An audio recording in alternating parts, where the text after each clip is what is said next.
Estamos en la previa al Día de la Independencia, en aquel 9 de julio de 1816. Ustedes saben que en ocasión del bicentenario de la Revolución de Mayo, en el año 2010, hay un artículo del historiador Norberto Galazo que formó parte de una publicación en aquel momento que se llamó El Cronista del Bicentenario, y tiene un título que me parece que da en el punto del llamado sobre la revisión, la discusión, la reflexión sobre estas fechas. Dice, ¿cuándo nació la patria? ¿En 1810 o en 1816?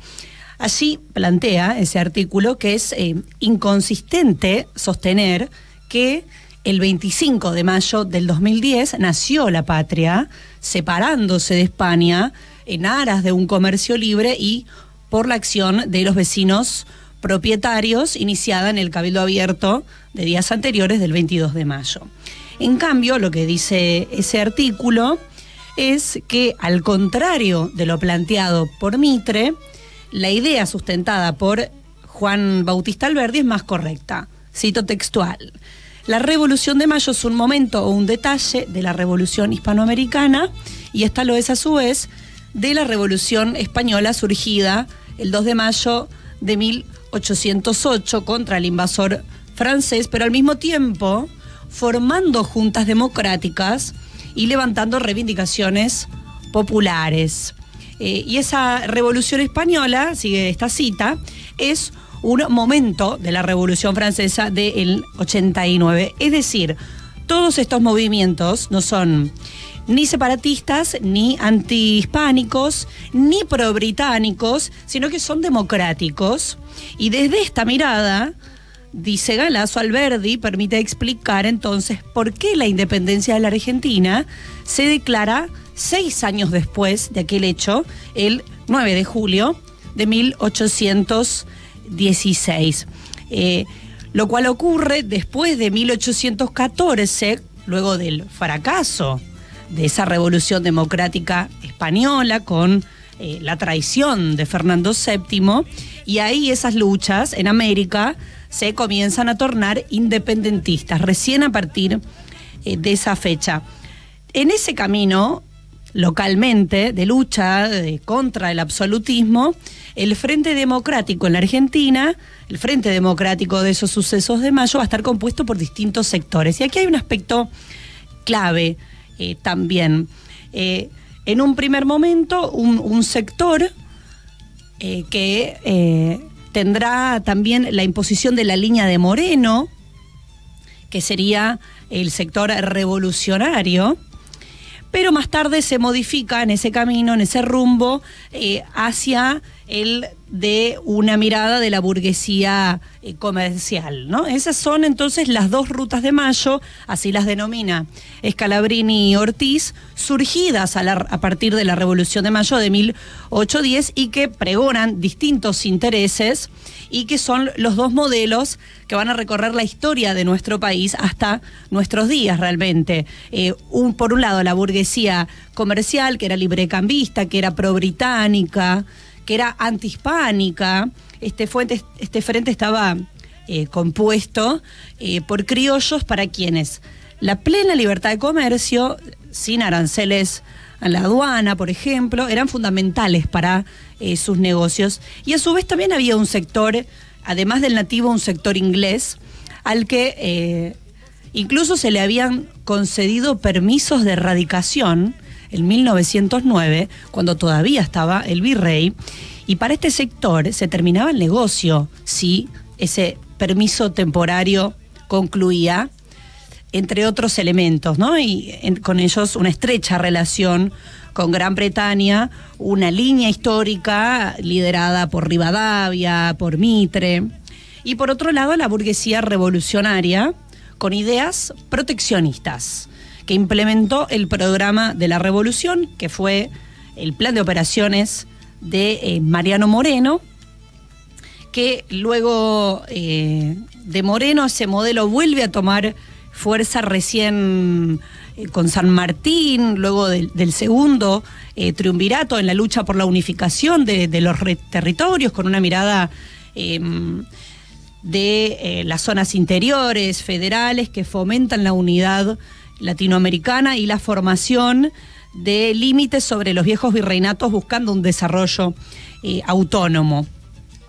La independencia, entonces, decíamos, se declara 6 años después de 1810, en 1816, cuando se produce una contrarrevolución en toda Europa, cuando Fernando VII traiciona sus promesas, reimplanta el absolutismo, anula la constitución de las Cortes de Cádiz, que había sido en 1812, y envía flotas para reprimir a las y los revolucionarios de América, que también habían conformado las juntas. En esa declaración de 1816 se decidió crear una nación libre e independiente del rey Fernando VII y de la metrópoli. Una independencia declarada con un enorme valor por lo que significaba esa independencia política, en el marco, como decíamos, de esta puja en lo que podríamos llamar unas provincias más o menos desunidas, en una independencia, decía antes, con todo el valor que significa, pero bueno, obviamente también de alguna manera incompleta, porque en este lugar del mundo esa disputa, esa puja por equilibrar la pugna entre los intereses de estos dos sectores ha recorrido nuestros tiempos hasta el día de hoy. Es decir, no es lo mismo mirar con ojos extranjerizantes que abonar por un mercado interno. Son dos proyectos en pugna. Esa declaración de la independencia de 1816, y haciendo un salto arbitrario, profundo en el tiempo, pero que es algo que quería mencionar también, tiene después otro momento en la historia argentina, que es aquella independencia de 1947. Ustedes saben que en el 43 llega a la Argentina, llega al poder un grupo de militares con diferentes líneas políticas que irrumpen la escena. Allí aparece Juan Domingo Perón, que ocupó varios cargos, la Secretaría de Trabajo y Previsión Social, también el Ministerio de Guerra y también la vicepresidencia del país, antes de luego sí ser presidente. Él va a comenzar a atender el reclamo de las y los trabajadores en conflicto, conversando con delegados en esa mediación,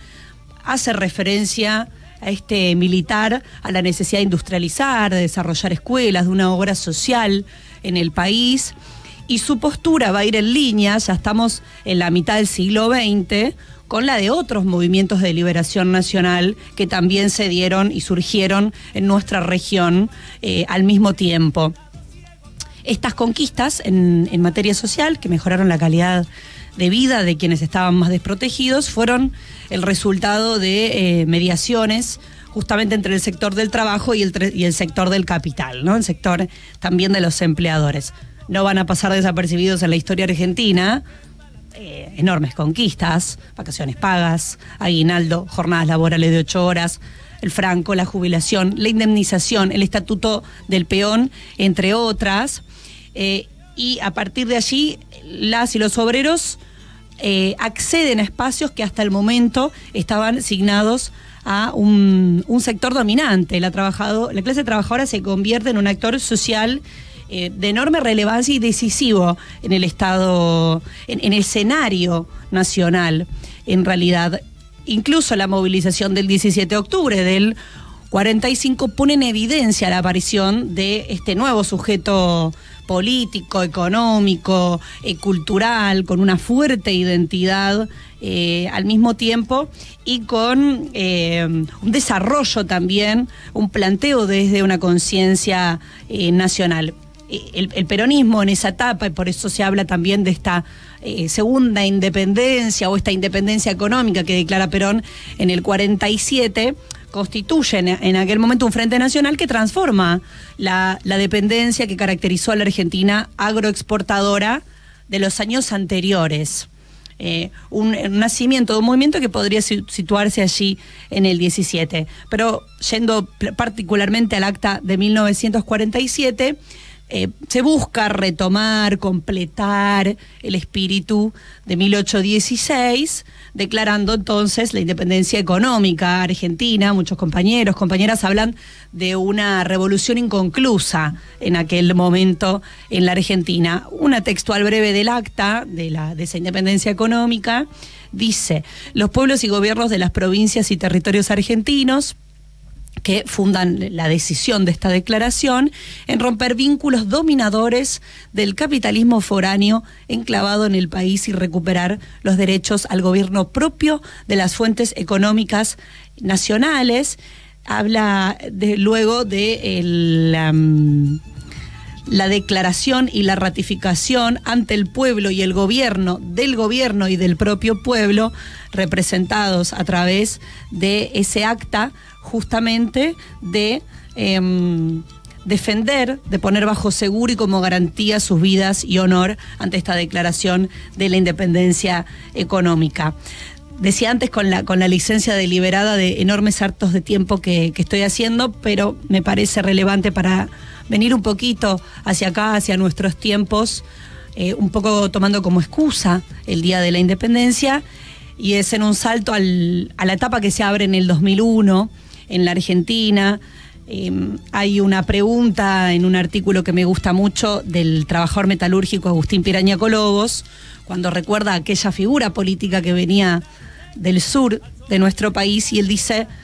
se pregunta, Piraña, ¿cuál es el rasgo más sobresaliente a rescatar de la acción política de Néstor Kirchner? Y entre muchas respuestas, una primera reflexión es que no hubiera existido Néstor Kirchner sin diciembre del 2001 y sin 26 de junio del 2002, es decir, sin toda la resistencia al neoliberalismo que hizo el pueblo durante la década del 90. En tiempos que corren, donde en el debate político, o por lo menos una parte o una gran parte del debate político, a mi modo de ver, hace una oda a lo posible, un culto al Mar Menor, nos preguntamos si queda lugar a algo más que pensar, y mirando nuestra historia, que pensar que el catálogo de dirigentes que vamos a servir a la mesa en las instancias en las que nos toque ir a las urnas. Es decir, algo más que el análisis de cálculo, que es lo que prevalece hoy en gran parte del debate político. Algo diferente a discursos paternales que escuché durante estos días, que dicen dos cosas que en algún punto subyace la idea de que el pueblo es sonso. Dos ideas. Una es que hay que dar tiempo a digerir a un sector, y otra que dice no hay tiempo a digerir, hay que espabilar pronto. Y en los dos discursos encuentro un objeto parecido, una señal muy parecida de plantear que el pueblo de alguna manera es sonso y no entiende unas grandes porciones de nuestro pueblo que han sido relegados o relegadas al espectáculo de una discusión a la que no fue invitado. Tomando como excusa este Día de la Independencia, entonces, ¿será que es posible iniciar otro debate?